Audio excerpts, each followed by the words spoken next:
Hello दोस्तों, तो आपके अपने परिवार आर्यन क्रिएटिव क्लासेस में फिर से मोस्ट वेलकम है।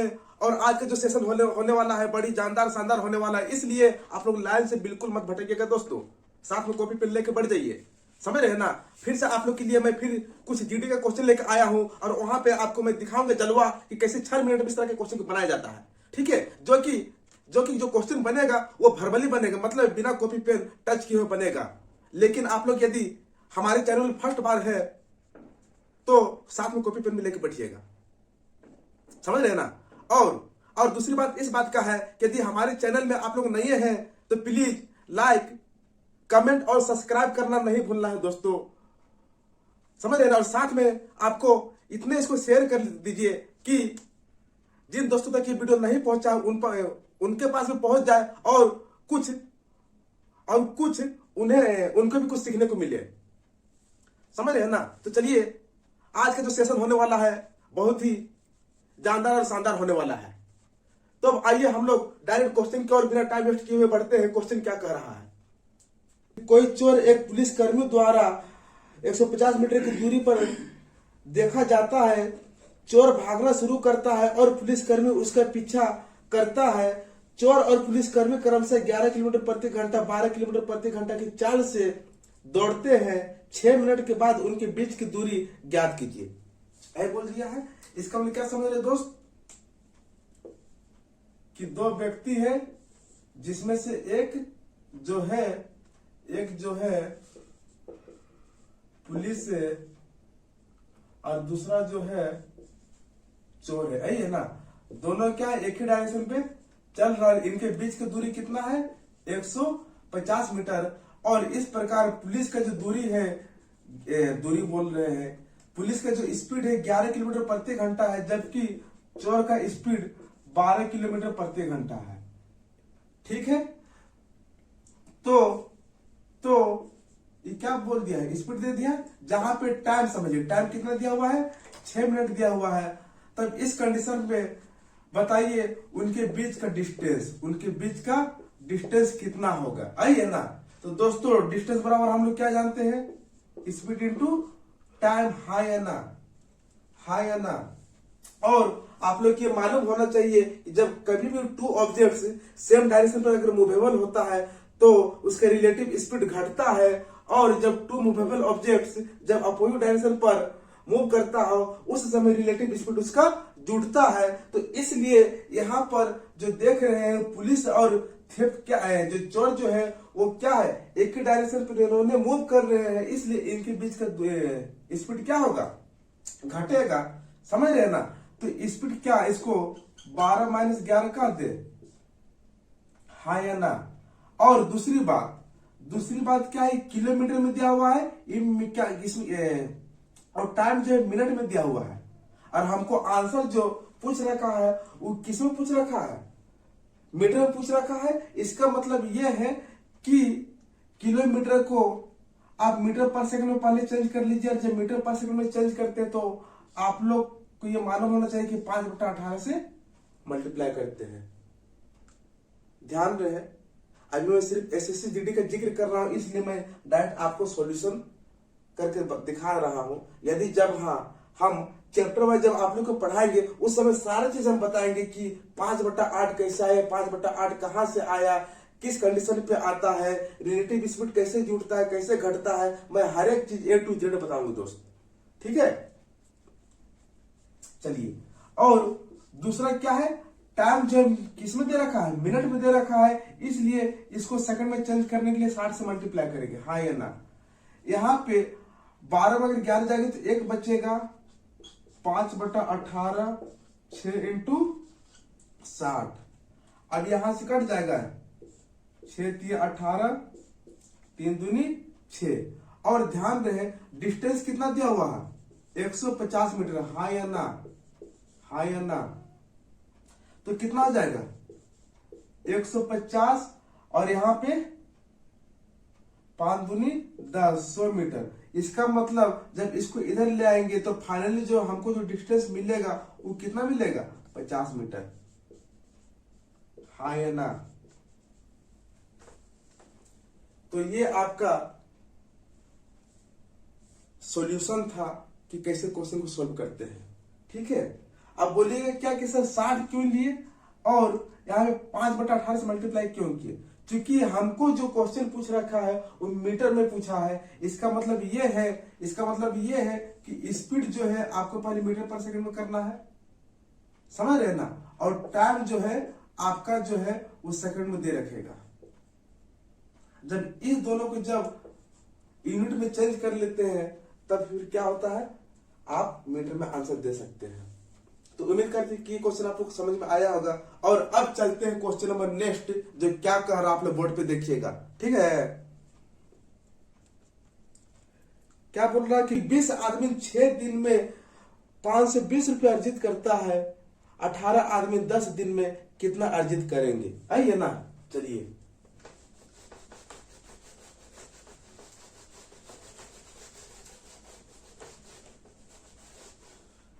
कितना बोल दिया, 20 आदमी 6 दिन में। एमडीएच कंसेप्ट लगा दीजिए दोस्तों। एमडीएच मीट मसाला आप लोग खाए होंगे, लेकिन वो एमडीएच मीट मसाला नहीं है।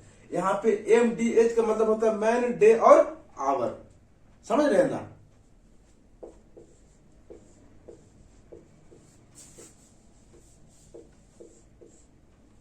तो बताइए कितने आदमी ने 20 आदमी 6 दिन में काम करता है, हाँ है ना। और कितने रुपए इनको मिल रहा है, कितने रुपए मिल रहा है? टोटल इनको मिल रहा है 520 रुपया। और जब इसी काम को 18 आदमी करते हैं 10 दिन में, तो उनको कितना रुपया मिलेगा ये बताना है। आइए ना, देखिए तो सीधा सीधी करता है, क्रॉस मल्टीप्लाई होता है और ऊपर नीचे भी करता है। आप लोग ये चीज मालूम होना चाहिए। 6 दूनी 12, 6 तिया 18, 10 दूनी 20 और इसको क्या हम कह सकते हैं 260। कोई दिक्कत यहां तक नहीं है। मतलब जो अर्न होगा 260 इंटू 3, मतलब 26 तिया 78 इक्वल टू 780 रुपया। इसका मतलब क्या समझे कि जब 8 व्यक्ति और 10 लोग अगर उसी काम को करेंगे तो उसको उस काम के बदले 780 रुपया दिया जाएगा। ये आपका आंसर है। ठीक है, चलिए उम्मीद करते हैं क्वेश्चन आप लोग समझ में आ गया होगा। अब बढ़ते क्वेश्चन में नेक्स्ट।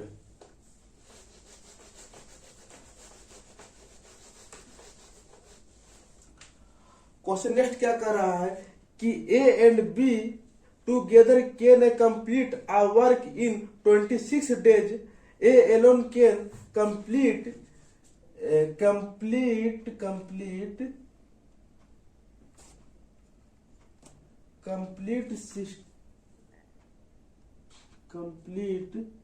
एक second, complete it in 52 days if B works at 50% efficiency. Then in how many days A and B together will complete the work? इसका मतलब यह कह रहा है कि A और B दो व्यक्ति हैं, ठीक है। जहां पर A यदि अकेला काम करता है तो उस समय उन्होंने उस काम को 52 दिन में करते हैं, जबकि A और B 26 दिन में करते हैं। हाँ या ना, हाँ या ना। A प्लस B कितना दिन में कर रहा है? 26 दिन में। और A alone अकेले it in A complete work 26 A alone, और A उस काम को कर रहा है 52 दिन में, है ना। उसके बाद क्या बोल दिया है, उसके बाद कहा दिया क्वेश्चन में ये कि यदि बी का जो इफिशिएंसी है, काम करने का जो उसका दर है, यदि उसको आधा कर देंगे तब उस टोटल काम को कितने दिन में पूरा किया जाएगा।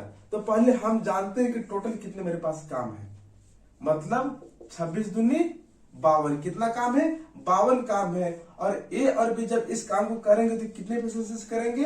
26 दूनी 52, 2 हो जाएगा। और ए कितना दिन में करेगा? 1 दिन में करेगा। हाँ या ना।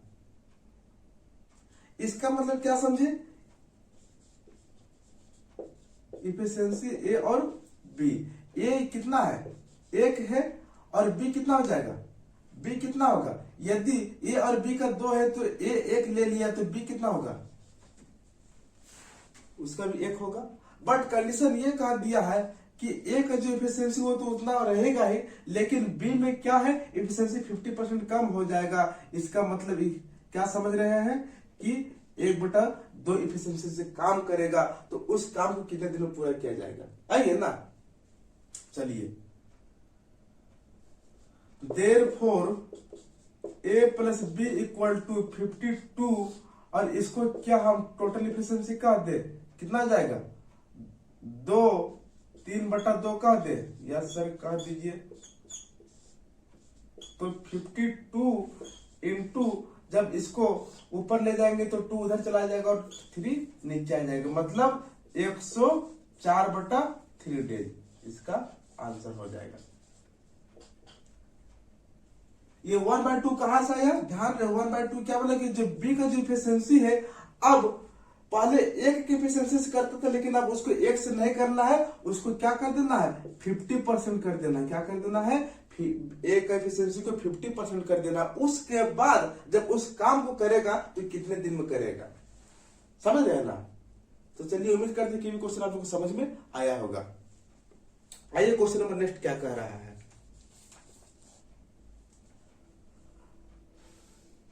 Find the compound interest compounding annually on 22,500 rupees in 2 years if the rate of interest is 5% for the first year and 8% for the second year,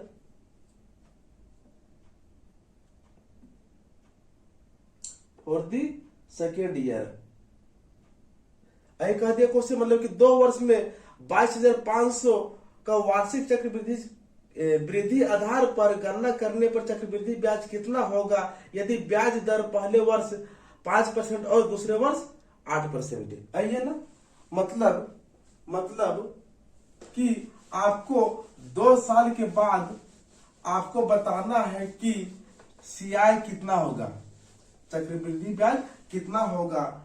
तो देखिए, आप इसको सक्सेसिव से बना लीजिए। कैसे, 5% फ्रैक्शन कितना होता है, 1/20, और 8% का फ्रैक्शन कितना होता है, 2/25।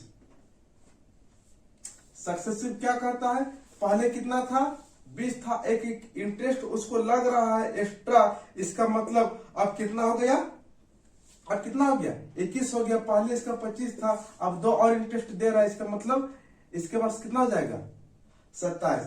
इसको हम लोग पी कहेंगे, इसको ए कहेंगे। ए का मतलब अमाउंट, पी का मतलब प्रिंसिपल। अरे अमाउंट कब आता है, जब प्रिंसिपल को इंटरेस्ट भी जोड़ देंगे प्रिंसिपल में, उस समय हम लोग का जो अमाउंट निकल के आएगा वो क्या हो जाएगा, 21 हो जाएगा। समझ लो मेरे बात को। इसका मतलब क्या समझे कि प्रिंसिपल मेरा 20 था और इंटरेस्ट 1 लग रहा है, तो टोटल अमाउंट कितना हो जाएगा, 21। इसी प्रकार 8% के अकॉर्डिंग प्रिंसिपल मेरा 25 था और 2 यूनिट क्या लग रहे हैं, इंटरेस्ट लग रहे हैं, तो अब कितना हो जाएगा, अमाउंट 27। चलिए, 25 दूनी, अब इसको क्या है, आपस में मल्टीप्लाई कर दीजिए।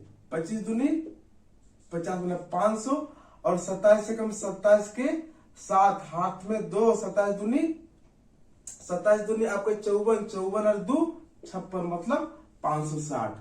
हाय या ना, ये आपका प्रिंसिपल हो गया टोटल, और ये आपको टोटल 2 साल में इसका अमाउंट हो गया।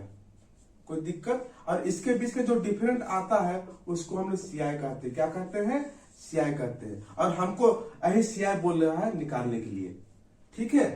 तो क्या है, इसको हम 500 बराबर 22,500 कह दे, क्योंकि आपका जो प्रिंसिपल है वो 22,500 दे रखा है, और ये भी प्रिंसिपल है, तो 500 बराबर 22,500 कह सकते हैं, हाँ या ना। चूंकि ये प्रिंसिपल का डेटा दे रखा है कि 500 यूनिट बराबर कितना है, 22,500, तो 67 यूनिट बराबर वाट। आइए ना, 20 20 कैंसल, 25 चौके 20, 5 9 45। तो वाट बराबर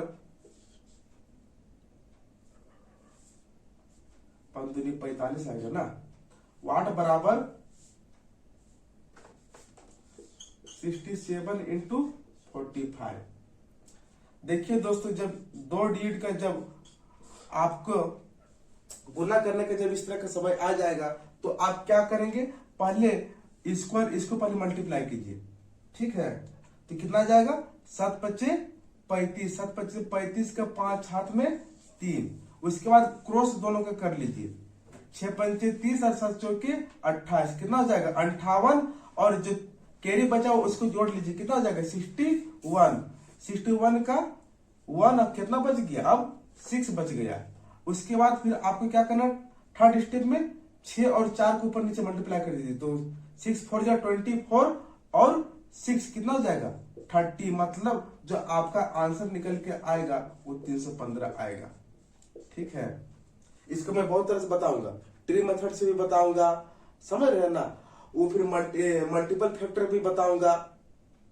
तो अभी नहीं, जब मैं ऐसा जब चैप्टर वाइज जब मैं पढ़ाना स्टार्ट कर दूंगा उस समय बहुत ही अच्छे विस्तार से मैं बताऊंगा, समझ रहे हैं ना। तो चलिए, उम्मीद करते कि क्वेश्चन आप लोगों को समझ में आ गया होगा।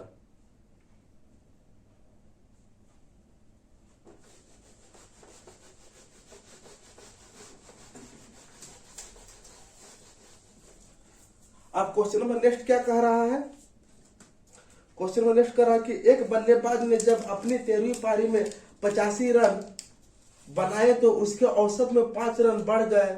13वीं पारी के बाद में उसके औसत रन ज्ञात कीजिए।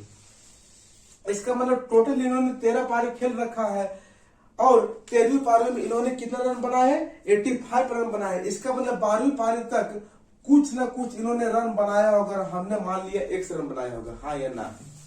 और 13वीं पारी में कितना बना रहा है, 85 रन। और टोटल इन्होंने कितना पारी खेल रहा है, 13 पारी। और इसमें से क्या बोला गया है कि जब 13वीं पारी इन्होंने खेलता उस समय क्या होते, 5 जो है रन वृद्धि हो जाता है। इसका मतलब ये आपको समझना है, अर्थात आप ये कह सकते हैं कि जो औसत में जो है वो 5 रन बढ़ जाता है। तो पहले औसत x था, अब क्या हो रहा, 5 बढ़ रहा है। आप क्रॉस कर दीजिए, देखिए 12 पारी में 1 रन बनाए होंगे और यही आपका औसत है, समझ रहे हैं ना। तो 12x प्लस 85 बराबर 13x और 13 पंचे 65। इसका मतलब x बराबर 20। लेकिन आंसर 20 नहीं होगा। ऑप्शन में आपको 20 दिया हुआ है लेकिन आंसर 20 नहीं होगा। काहे नहीं होगा, क्वेश्चन पढ़िए अच्छा से। क्या कह रहा है क्वेश्चन में, 13वीं पारी के बाद उसके औसत रन ज्ञात कीजिए। मतलब 13वीं पारी के बाद, समझ रहे मेरे बात को। तो अब ये जो 20 जो है 12वीं पारी तक का था, अब 13वीं पारी में उसका औसत रन कितना था 5 बढ़ गया था। इसका मतलब क्या समझ रहे हैं, इसमें अगर 5 जोड़ देंगे, हम 5 जोड़ देंगे तो 13वीं पारी बाद जो इसका औसत निकल के आएगा कितना आएगा, 25 आएगा। तो यही आपका आज का कुछ क्वेश्चन था। और इसी तरह मैं डेली बेसिस पे क्वेश्चन लेकर आऊंगा कुछ ना कुछ, बशर्ते आप लोग सेशन पे बने रहिएगा।